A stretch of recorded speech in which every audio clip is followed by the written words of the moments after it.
சாட்டர்டேவோட mini vlog பார்த்துருவோமா? இன்றைக்கி வெளியில் கிளம்ப வேண்டிய வேலை இருந்துச்சு. ஸோ எழுந்த உடனே குளிச்சுட்டு கிளம்புறதுக்கு தான் வந்திருந்தேன். பெருசாக மேக்கப்லாம் ஒன்றுமே பண்ணல. ஜஸ்ட்டு காஜலும் ஐலைனரும் மட்டும்தான் போட்டிருந்தேன். ஹேர் ஸ்டைல் கூட ரொம்ப சிம்பிளாக போட்டுட்டு தான் கிளம்பியிருந்தேன். என் வீட்டில் இருக்க குட்டி மேடம் வந்துட்டு நான் எங்கேயாவது வெளியில் கிளம்புறேன் அப்படின்னா அழுது ஆர்ப்பாட்டம்லாம் பண்ணவே மாட்டா. ஏன்னா ரீசெண்ட் டேஸில் நான் வீக்லி 2 இல்லை வீக்லி 4 டேஸ் அந்த மாதிரி ஆஃபீஸ் போயிட்டுருக்கேன் அப்படிங்கிறதுனால நான் கிளம்புனேன் அப்படின்னா, மம்மி ஆஃபீஸ் போகிறீங்களா, பார்த்து பத்திரமா போயிட்டு வாங்க அப்படின்னு சொல்லி வழி அனுப்பி வைப்பா. ஆனால் இதுவே அவங்களோட அப்பா எங்கேயாவது வெளில கிளம்புறாங்க இல்லை வேலைக்கே போகிறாங்க அப்படின்னாலும் 10 நிமிஷத்துக்கு கண்டினியூஸாக அழுது ஆர்ப்பாட்டம் பண்ணி வீடே ரெண்டாக்கிடுவா, அந்தளவுக்கு பண்ணுவாள்.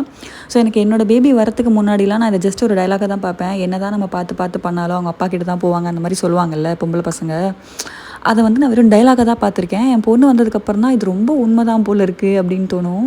நம்ம என்ன தான் பார்த்து பார்த்து பார்த்து வந்து பண்ணாலும், என்ன தான் பார்த்து பார்த்து பணிவிடை செஞ்சாலும் பசங்களுக்கு அவங்க அப்பா அப்படின்னா அது ஒரு டிஃப்ரெண்ட்டான ஒரு இதுவாக தான் இருக்கும்னு நினைக்கிறேன். சரி, இருந்தாலும் அது எனக்கு ஒரு வகையில் நல்ல விஷயம் தான். ஏன்னா நான் கிளம்பும்போது அவள் அழுதா வந்துட்டு எனக்கு ஒரு மாதிரி மனசு கஷ்டமாக இருக்கும். இல்லை போகிற வேலை வந்துட்டு கரெக்டாக நடக்காத மாதிரி ஒரு ஃபீல் இருக்கும். அவள் வந்து சிரிச்சுக்கிட்டே நான் வழி அனுப்பி வைக்கிறது எனக்கு ரொம்ப சந்தோஷங்கிற மாதிரி தான் இருக்கும். இதை யாரெல்லாம் நீங்கள் ஃபேஸ் பண்ணியிருக்கீங்க அப்படிங்கிறத மறக்காமல் கமெண்ட்ஸில் சொல்லுங்கள். ஸோ போயிட்டு ரிட்டன் வீட்டுக்கு வந்தாச்சு. நான் ரிட்டன் வீட்டுக்கு வரத்துக்கே நைட்டு ஒரு 8 கிட்ட ஆகிடுச்சு. ஸோ வந்த உடனே நம்ம வந்து மேக்கப்பை கலைக்கிறதுக்கு வந்தாச்சு. நான் யூஸ்வலாக வந்து மையெல்லாம் கலைக்கிறது எப்படின்னா, பட்ஸில் தேங்காய் எண்ணெய் வந்து டிப் பண்ணி எடுத்து அதை இது பண்ணேன் அப்படின்னா, தேய்ச்சேன் அப்படின்னா அது க்ளீனாக போயிடும். அதுக்கப்புறம் என்னோடய ஃபேவரட் ஃபேஸ் வாஷ் வச்சு தான் வாஷ் பண்ணியிருந்தேன். இதில் வந்து ஒரு 20 வகையான பருப்பை ஆட் பண்ணி அரைச்சி வச்சுருக்கேன்.